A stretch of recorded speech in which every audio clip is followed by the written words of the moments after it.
गुनाह बर्बाद, नेकी लाजिम। आसिम एक परेशान हाल आदमी था। इसके 6 बच्चे थे और वो किराए के मकान में रहता था।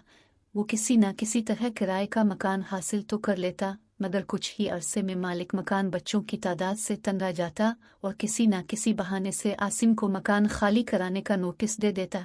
इस तरह आसिम हर वक्त इस कोशिश में मसरूफ रहता कि किसी तरह मालिक मकान को राजी रखे और साथ ही नया मकान भी ढूंढ रहा होता।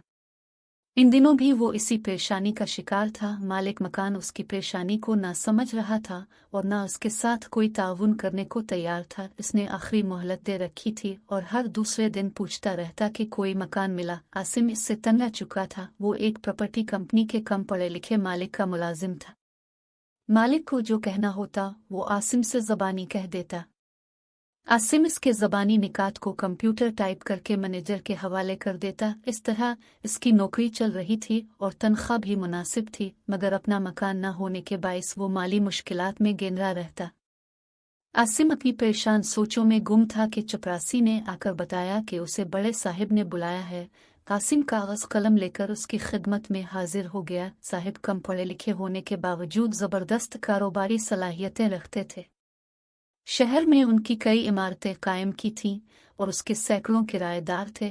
आसिम जब इसके पास पहुंचा तो वो फ़ोन पर किसी से बातचीत में मसरूफ़ थे। आसिम इसकी बात ख़त्म होने का इंतज़ार कर रहा था। आखिर बात ख़त्म हुई। आसिम को देखकर कहा, एक इश्तिहार लिखो, हमारी नई बिल्डिंग तैयार है, इसके लिए अच्छे किराएदार चाहिए। आसिम का दिल ज़ोर से धड़का। उसने कभी सोचा ही नहीं कि वो अपनी कंपनी का कोई मकान किराए पर हासिल कर ले। कंपनी में इसकी अहमियत भी थी, मगर दूसरे ही लम्हे इसकी अलिफा मदूहे पर पानी फिर गया। साहिब बोले, शराइत वही पुरानी लिख देना, यानी 1 साल का एडवांस और कम बच्चों वाला ख़ानदान।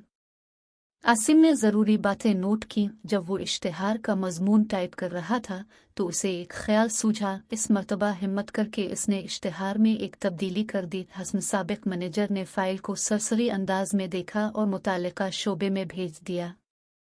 किराए के मकानों की बुकिंग शुरू हुई तो आसिम पूरी तैयारी के साथ पहुंचा और भरपूर कागजी कार्रवाई करके अपनी पसंद का फ्लैट किराए पर हासिल कर लिया। बुकिंग खुलते ही लोगों की बड़ी तादाद जमा हो गई। थोड़ी देर बाद टेलीविज़न के कुछ नुमाइंदे भी पहुंच गए। वो सेठ साहिब से मिलना चाहते थे, लेकिन इत्तेफाक से वो मुल्क से बाहर थे। 3 दिन बाद जब वो दफ्तर पहुंचे तो उनकी हैरत का काफ़ी सामान मौजूद था। एक चैनल के नुमाइंदे ने असर रसूख इस्तेमाल करके सेठ साहिब से इंटरव्यू के लिए वक्त ले लिया था। कई तंजीमों ने उनके एजाज़ में प्रोग्राम रखे थे। शहर की एक बड़ी और नुमाया समाजी तंजीम ने उन्हें एक अवार्ड के लिए नामजद किया था।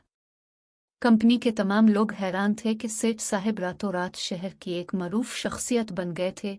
उनसे बहुत सारे लोग मिलना चाहते थे, मगर उन्होंने सबसे पहले आसिम को बुलाया। आसिम को साहिब का बुलावा मिला तो वो समझ गया कि इसकी मुलाजमत के ख़त्म होने का वक्त आ गया है, मगर इसे यह तसल्ली थी कि उसे रहने के लिए 1 साल के लिए मकान मिल चुका है, जिसे 1 साल से पहले खाली कराना आसान नहीं होगा। आसिम मेरे कदमों से साहिब के कमरे में पहुंचा तो वो बेचैनी से टहल रहे थे। आसिम खामोशी से खड़ा हो गया। उन्होंने आसिम की तरफ गौर से देखा और कहा, मुझे वो सब बताओ जो मैं नहीं जानता।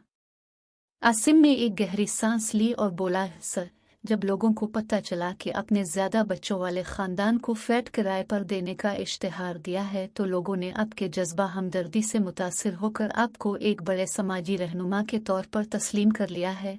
अब आप एक मशहूर समाजी शख्सियत बन चुके हैं। थोड़ी देर में एक टेलीविज़न के लिए आपका इंटरव्यू है। सेठ साहिब ने दोनों हाथ तशक्कुर के अंदाज में ऊपर अलिफाटे और बोले, मेरी बचपन से ख्वाहिश थी कि अखबार में मेरा इंटरव्यू छुपे। मैंने इस ख्वाहिश को अपने अंदर छुपा कर रखा। अब अल्लाह ताला ने मेरी ख्वाहिश पूरी कर दी है। मैं उसका शुक्र अदा करता हूँ। आइंदा मेरी जितनी बिल्डिंगें बनेगी सब बड़े ख़ानदान वालों को देंगे।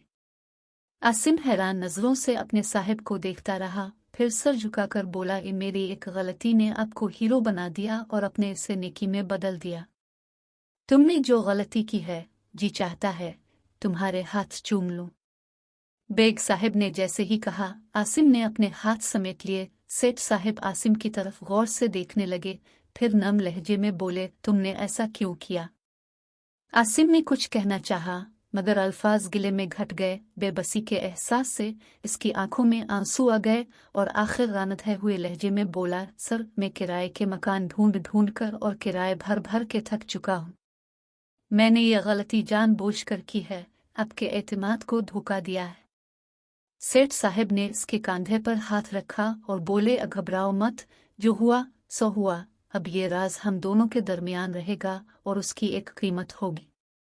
कीमत? कैसी कीमत? आसिम ने घुड़बड़ाकर पूछा। तुमने जो फ्लैट किराए पर हासिल किया है वो आज से तुम्हारा हुआ, ये तुम्हारा इनाम है और राज की कीमत भी। बेग साहब कुछ और भी कह रहे थे मगर आसिम ना सुन सका। से हर चीज एक दायरे में घूमती महसूस हुई और फिर वो लहराकर धड़ाम से गिर पड़ा।